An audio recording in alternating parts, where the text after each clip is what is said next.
Hey, what's up? Todd here. I'm back with another date from the 3 Girls a Day program, and we're actually down to only 2 dates left in the entire program. So with these last 2 dates, I want to really hammer home the fundamentals and really make sure that you're getting the core concepts of the program as you move forward.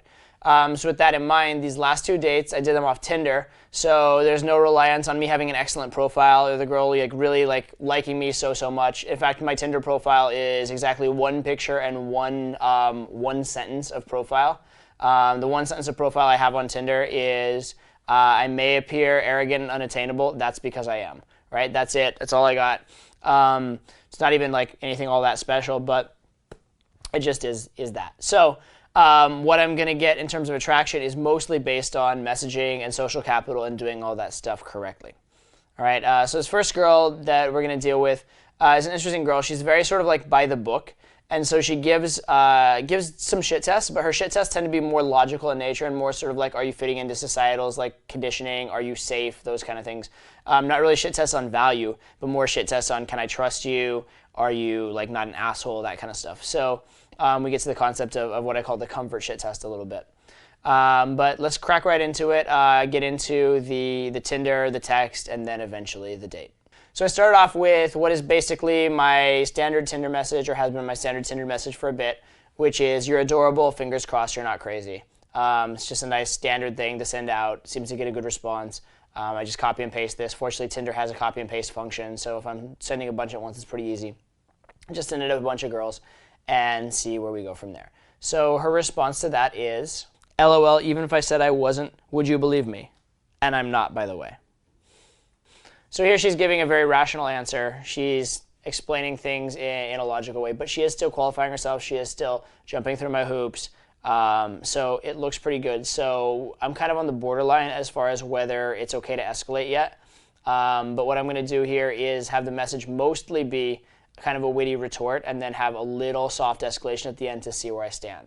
So what that looks like is, you have a very rational perspective on your level of insanity, I see. Are you adventurous?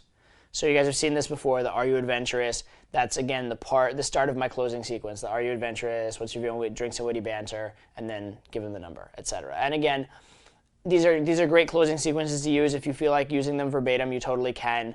But understand more the principle behind them.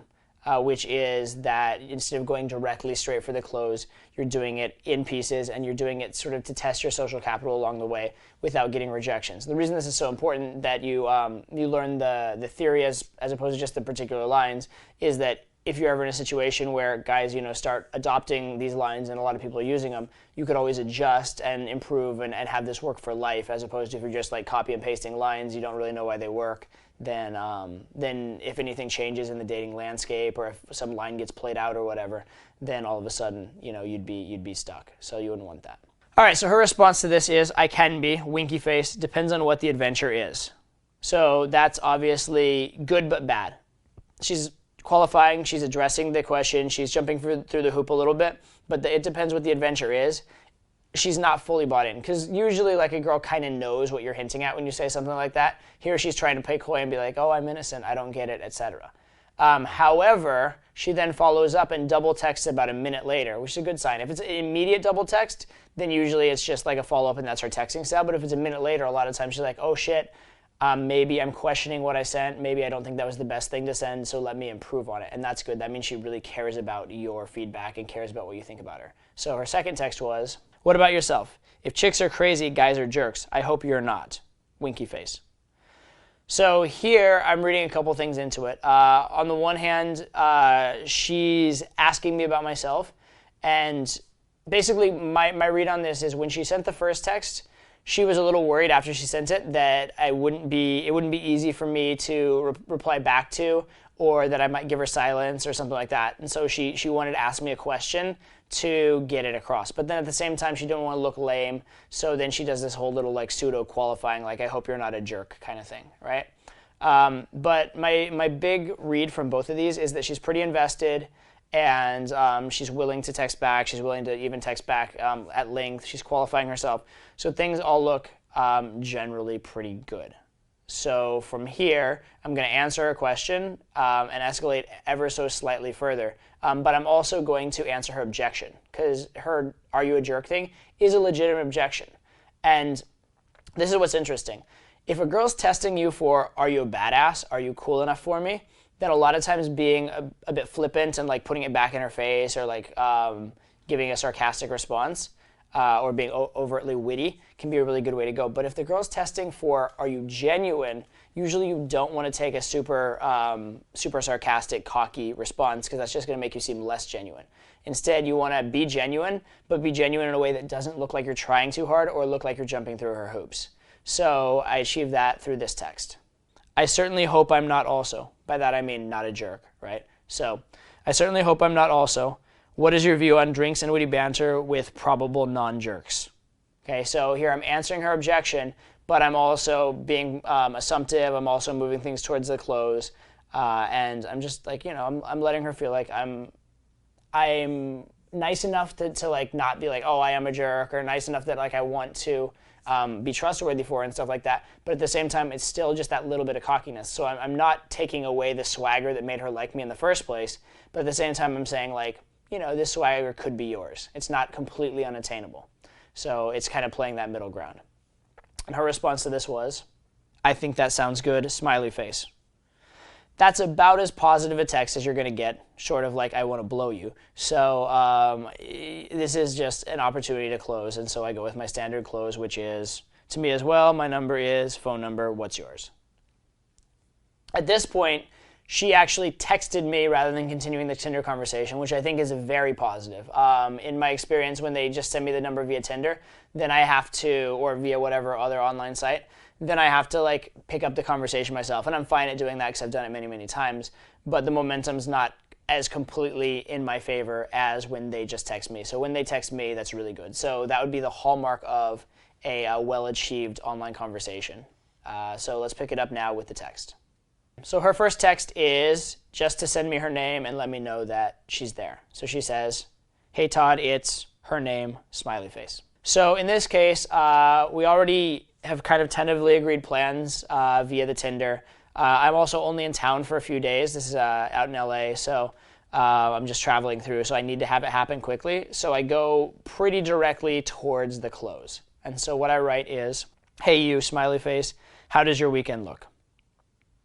And so she writes, "Good, busy," and then little pause, and then "yourself," right? So this is interesting, because good, busy is not what I want to hear. I don't want to hear busy at all. I want to hear like wide open schedule, can do anything with you. So that's negative. But then she is asking my plans, so that's positive. So it's kind of this in between. So what I don't want to do here is push for too specific of a plan at a time when she can't make plans. Because then I'm just exposing myself to hearing no and exposing myself to the conversation going backward very quickly. But at the same time, she does seem pretty receptive, so I don't want to pass completely on making plans and just treat the fact that she used the word busy as a no. All right, so I need to find out what this actually means. It's kind of an unclear situation. So that's my job here, is to push things forward and to clarify the situation, but in a way where I don't lose any social capital, and if anything, I gain social capital. So here we go. So here I say, rather than make a specific plan, like let's do something like Saturday or Friday or Sunday or whatever, I just vaguely hint back at the idea of us maybe doing something together. So I say, "Good, was considering adding a little her name to make it even better though." Her response to this is, "Aw, smiley face." And then she writes, "I might have some time Saturday day." This is good, right? Now she's open, making plans, that kind of stuff. And that's pretty ideal. And it turns out that Saturday day actually was a time that would work for me, so that was very, very convenient. So I wrote, "That might work for me as well, though I'd have to check to be sure. What part of town are you in?" Right? The reason I had to check to be sure, I think I had another potential plan in the works and some business stuff, so I had to make absolutely sure, but I think I was mostly sure. And notice here, though, that I am conveying things in a way that seems like I have plans, seems like I have other things going on in my life, just in subtle ways. It never hurts to be just a little bit cooler and to not like have your whole schedule open for her. So she says, "You live in LA, right? I live in the Valley." It's totally fine. She's just telling me where she's at, complying, moving things forward, etc. So then we're going to try and solidify plans. And now that I know the area, I know I have more information so that I can suggest plans she might actually say yes to. A lot of guys do this wrong. They just try and make some specific plan and hope that it fits in for the girl. Instead, what I do is I find out the girl's situation, and then I make a plan that it will be easy for her to say yes to and hard for her to say no to. All right, so in this case, here's what I say. So I just simply respond, I'm in Hollywood. Right? It doesn't have to be every single text trying to be amazing. In fact, I kind of wanted to put the onus back on her. I kind of wanted, because everything's positive so far, and she asked like a direct question, I kind of wanted to make her have to respond and make her have to carry the conversation. I felt like she would. And so I felt like I could get more investment by just answering and not trying to do more with it. So then I just wrote back the factual answer, and she followed up and said, my favorite. Right? And that's really good.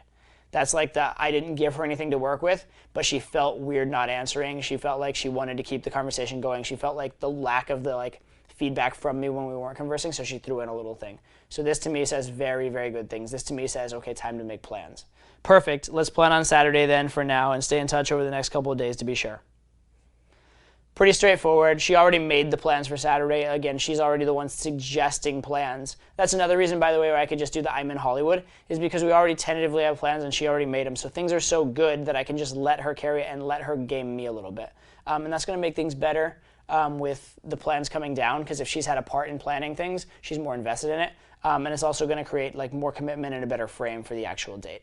The issue here is that these texts were all 3 days before the actual date. So a lot of times if you make dates this far in advance, they get very flaky because girls just forget. Other things come up, especially if you were texting a lot over a period of in this case, a day or so, and then it goes 2 or 3 days she hasn't heard from you. All of a sudden she forgets you even exist, or it seems weird because she doesn't have any contact with you or any investment in you. So you need to stay present. So that was my goal here is, number one, actually nail down the plans when the time comes, but also in the meantime, stay present. So then I send her a couple days later, hey, looking forward to seeing you tomorrow. What time do you think you'll be free? Okay, just checking in, confirming the plans a little in advance so I have time to work with it, and just being positive and assumptive and, just under the premise that it's definitely going to happen. So she says, me too, I should be free after 1. Me too is good, looking forward to seeing you too, and then she gives me the plans. So let's do 2 just to be safe. Roosevelt Hotel for drinks and brunch work for you. And she goes, sounds good. So again, we're just making the logistics. It's pretty straightforward. If I don't get any resistance here, I'm just going to keep gradually implementing it moving forward. But again, it's still a day and change ahead. So I still, on the day of, need to confirm a little bit. I don't want to end up in a situation where she flakes off at the last minute or where I drop the ball on the 1-yard line. So I still am going to confirm one more time quickly when I'm kind of getting ready the day of to make sure that it's actually going to go down. So I follow up one more time the day of with, hey, you, about to hop in the shower. Let me know when to expect you. Looking forward to it. Right? So it's just that little bit of positivity, that little bit of I'm already getting ready. So if you were to quit now, it would if you were to cancel on me now or bail on me now, it'd be really fucking awkward and kind of a bitchy thing to do, right? But in a very positive way. And so I kind of just again remind her if she had forgotten, let her know that I'm on my way and getting ready. So it would be she could feel guilty if she were to try and cancel on me. And just provide her with a little positive emotion. So then her response is, hey, I'll definitely be there by 2, maybe a little sooner, which is not actually what I wanted to hear at the time because I was actually running late. But it's good that she's confirming and making the plan. So then she texts again when she's close. She goes, almost there. And so then I go, okay, I'll be there shortly as well, probably only a few minutes late. She says, no worries. I say, came about a block away, be right there. Are you in the lobby or by the fountain? I'm by the pool. I can meet you in the lobby. So I say, pool is good. And she says, okay. So all that last stuff is just handling logistics. With that, you just kind of get it done quickly. Don't make a big deal of it. Just think to yourself, what would I do if I was making plans with a friend? If anything you write in that context is not something you'd write to a girl who's already your girlfriend or someone who's already your friend, it's probably wrong. Just keep it simple. You've already won. You're already in a good position, so don't lose from a winning position. So now let's move forward to the date. This date actually is an example of what I really love to do on dates. If I had my weekends free because I wasn't teaching guys to pick up girls on my weekends, then what I would do is a lot of dates like this, which is daytime, brunch, early afternoon type of dates. And the reason why I really love that kind of date is for a couple reasons. Number one, people's weekends, they tend to be very free, right? They don't have work obligations, they don't have deadlines, they don't have to get up early in the morning. So there's a lot more flexibility in their schedule typically, so they can spend a lot of time with you. Secondly, if you schedule a date early in the day, they can spend a lot of time with you, right? They don't have to they're not worried about oh, I have some other plans later usually, or I have to get up in the morning, that kind of stuff. And it also doesn't get to even if someone's fairly tired, if it's 9 or 10 at night, they don't feel like it's late and they need to go to bed.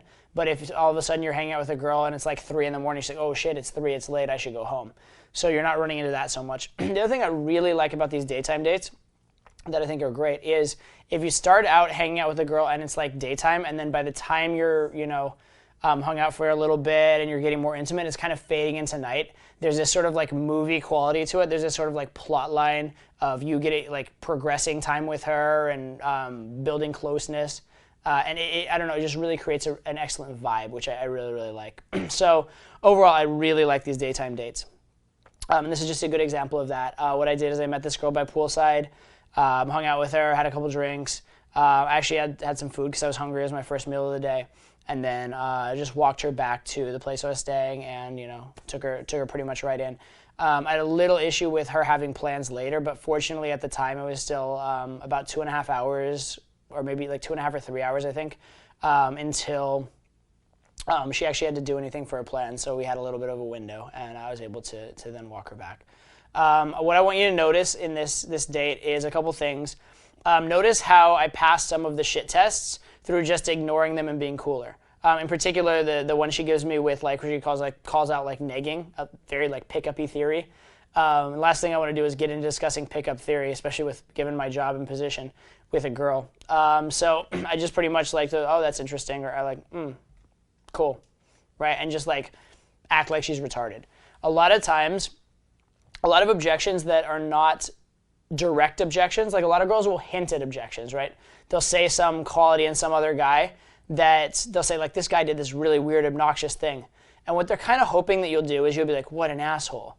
By which you're saying I would never do that. By which you're saying I'm a weak guy that will let you walk all over me. So they're sort of establishing the frame of the conversation. They're establishing the way they think you should behave, but they're doing it by not confronting you directly. They're doing it by talking about some other guy. By the way, as an aside, this is something you can do in reverse to girls. If you don't want girls to behave a certain way, you can talk about something some girl did. And also, if you do want a girl to behave in a certain way, you can talk about something some girl did and how you really appreciated it or liked it. So this is actually a good technique in general. But I don't want to fall into this frame. I don't want to be the Mr. Nice Guy frame. I don't want to fall into the frame that hitting on girls is evil or wrong, especially given my job. So I just look at her like she's retarded and refuse to accept the frame. And that's actually a very good way of handling those kind of things. Because the fact of the matter is, whatever she's saying, it's not relevant to me. And actually, that's why she gets kind of frustrated and frazzled when I do it, is that she was trying to I think subtly convey a certain message or tell me something, and I just refused to get it. So I basically gave her the choice to either if she wants to bring something up with me, bring it up in an awkward way and actually make a confrontation about it, or just drop it and I don't have to deal with it. And probably 9% of the time, girls will just drop it because they like to avoid awkwardness. So that's a really good way to pass a shit test. I want you to really understand that. And then the other thing I want you to understand is how I seated the venue change at the end, how I seated the poll. So what I did there is a few things. Number one, I used the time constraint of her having to be somewhere later as the reason to give her a make or break decision, the reason to give her a choice or even push her away. And create more tension. And also, I used her urgency as the reason why there was urgency to coming somewhere with me. So that's pretty good. Also notice that I'm downplaying the idea of anything sexual happening throughout the entire date. Lastly, I want you to notice the moments where I kissed the girl. And notice that what precedes them usually was some level of developing sexual tension, then some level of maybe pulling her in, light escalation, seeing where I stand, and then going for the kiss. The great thing about doing this is twofold. Number one, because there's anticipation and build up to the kiss, it's almost like kiss foreplay. It makes the kiss itself better. So that's very good. But also it reduces my risk. It means I'm very unlikely to have a bad result. Okay? So those are the major takeaways from this date. I hope you enjoyed it, and I'll catch you on the next installment. Okay, enough English talk. You got me all it's okay. I got you in a tizzy, I know, but I told you we have to take it slow. Okay. I mean, you're cute. I mean, you know too much about my English. How I feel about English already. I know, right? It's very awkward for me now. It's it's that fine line of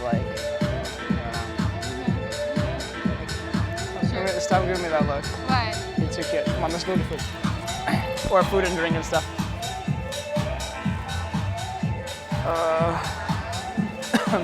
You know.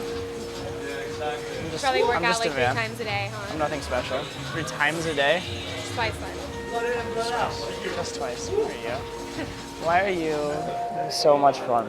You're actually, usually something like this, I show up expecting to be massively disappointed. You're actually fairly entertaining and not bad. No, it's not little. Glad. Glad I agree. Yeah. Not disappointed. So now the bar's high, don't fuck it up. Oh. I got it. No, it's fine, I got it now.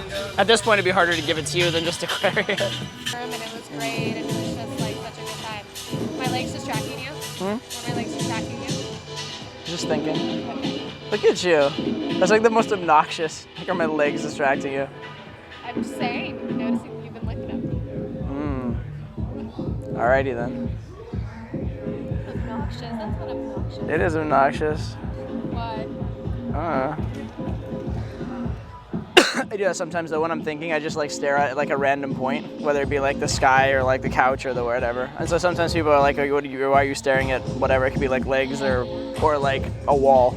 Fair enough. But not that like your legs are equivalent to a wall. They're more, you know, I got you. more charming than a wall. But I got you. but yeah, no, I do find it obnoxious when people do that, just because it was like the furthest thing from my mind at the moment. I'm like, oh, I guess I was. Okay, interesting. Can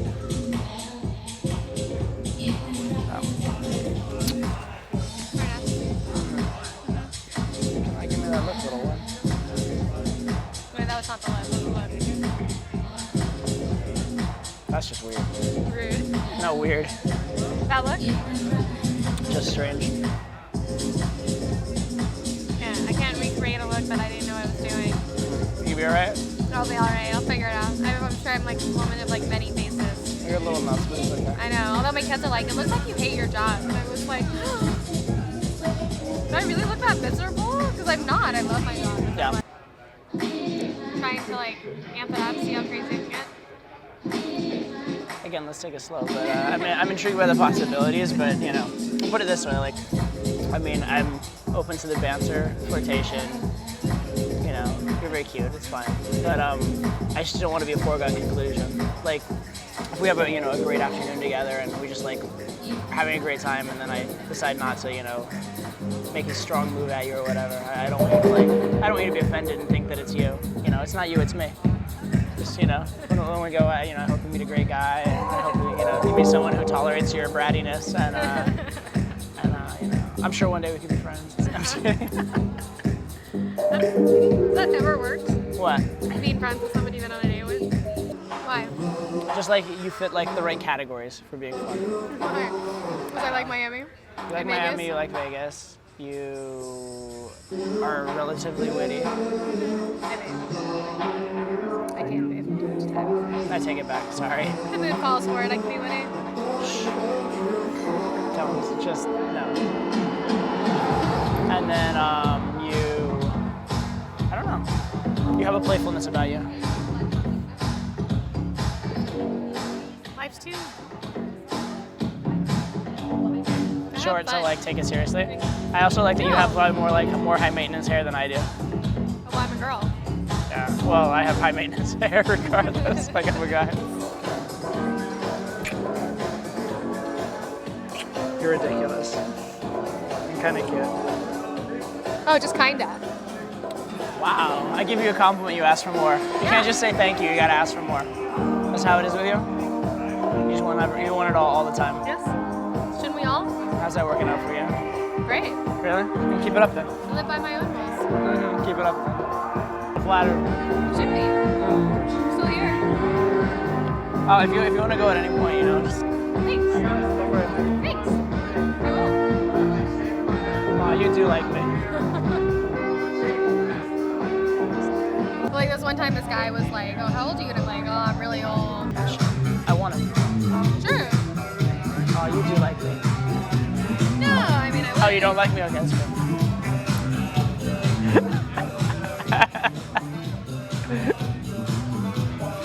You're like serious for like 15 seconds, and then I'm you serious. switch, and then you go back to Visiting, at least it's increasing. It's like 15, 20, 25. I'm gonna go back. At some point, I might give you like a sincere minute. Sincere minute? I don't know, that might be a little long. I will be waiting for like the non-stereos to like pop up. Why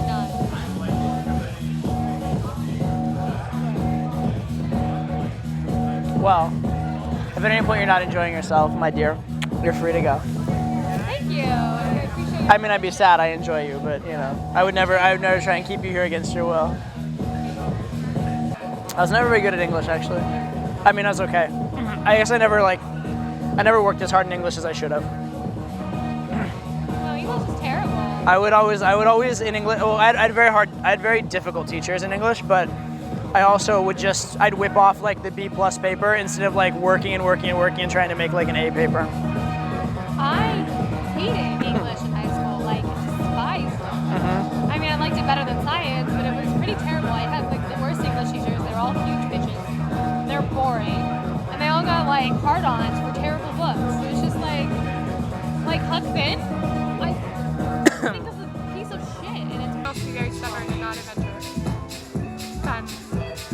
Which way are you feeling this afternoon? Not adventurous. Yeah. That's like because I'm like gotta go home. All right. Well, it's nice knowing you. Take care. So dramatic. You're like worse than a girl. I'm just trying to facilitate. Right. Do you have like a deadline for that? What, to get home? Like plans around 7. As do I actually, so it's okay. It's about the same. I have to meet with some people. And then I have to like get home and like. Let's see where we're at. We're good for a little bit. All right, I'll tell you what. We can do one of two things. Okay. One is you can leave now. Just be like, it's been fun, Todd. Take care. Have a nice, I don't know, evening. I was gonna say life. This is dramatic. I'll say evening. Okay. Or we can hang out for maybe an hour or so more, maybe hour and a half at most, and then I can show you like a little glimpse into like my life and stuff, so you feel like I'm not a total stranger. What would that entail? Possibly a drink and a chat on a rooftop with a good view. But it's gonna be your rooftop. It's not my rooftop, it's my friend's rooftop, but it's like a couple blocks from here, it's like a rooftop with a view.